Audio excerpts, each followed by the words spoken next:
Ladies and gentlemen, President Serge Sargsyan.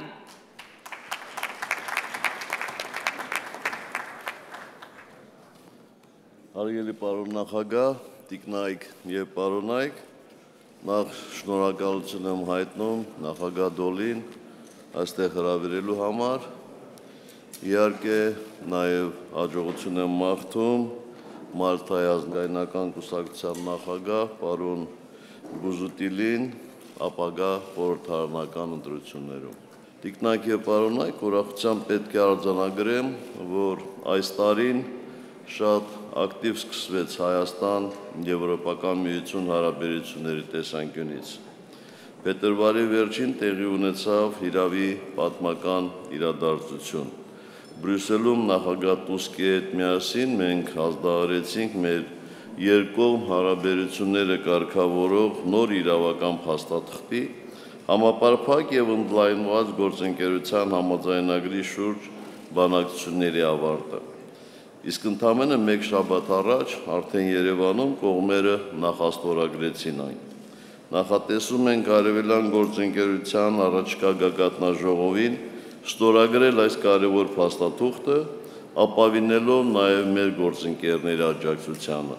Ուժի մեջ մտնելուց հետո այն նորից կբացի Հայաստան-Եվրոպական միություն հարաբերություններում, ապրապնդելով դրանց ինստիտուցիոնալ հիմքը, ստեղծելով նոր հնարավորություններ մեր գործընկերության ընդլայնման եւ խորացման համար։ Հայաստան-Եվրոպական միություն գործընկերությունը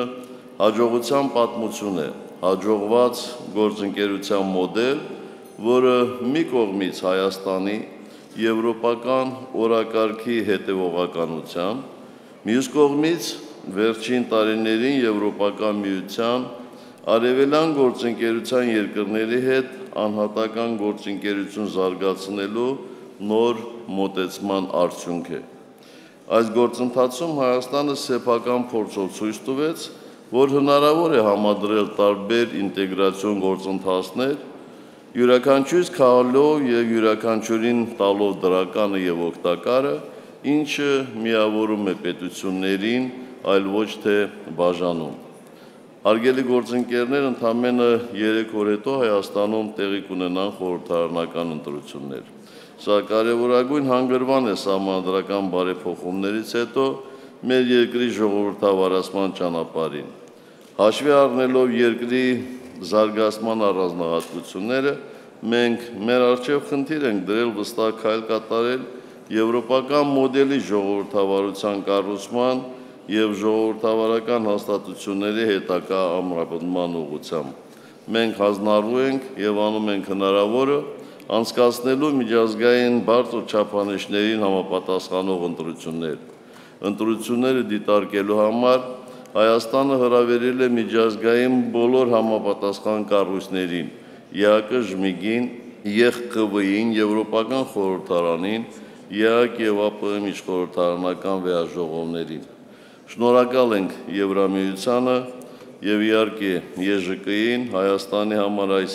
կարևոր գործընթացներում մեր կողքին գտնվելու համար։ Տիկնայք եւ պարոնայք, մի քանի օր առաջ եվրոպական համայնքները հանդիսավորությամբ նշեցին Հռոմի պայմանագրի 60-ամյակը, որն անհրաժեշտ պայմաններ ստեղծեց Եվրոպայի քաղաքացիների ներկա բարեկեցության եւ կայուն զարգացման համար։ Հայաստանում մեծ հետաքրքրությամբ են հետևում այս հոբելյանական միջոցառումներին, ինչպես նաև դրան զուգահեռ ընթացող քննարկումներին։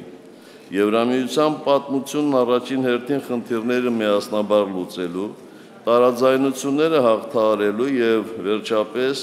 միասնաբար հաջողություն կերտելու օրինակ է։ Նորին Սուրբություն Հռոմի Պապ Ֆրանցիսկոսն այդ առիթով իրավամբ նշել է. Եվրոպական միության հիմնադիր հայրերը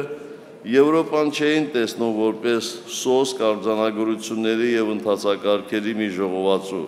Նրանք այն տեսնում էին որպես կենսակերպ, որպես մարդուն հասկանալու մի ձև, հիմնված նրա մշտագո եւ անօտարելի արժանապատվության վրա։ Մենք հավատում ենք, որ Եվրամիությունը հաջողությամբ կհաղթահարի նաեւ զարգացման այս փուլում իր առջև ծառացած խնդիրներն ու մարտահրավերները, շարունակելով խաղաղության, կայունության և զարգացման իր ուրույն առաքելությունը, որից կշահեն ինչպես Եվրոպայի ժողովուրդները, այնպես էլ Եվրոպայի բարեկամները։ Շնորհակալ եմ։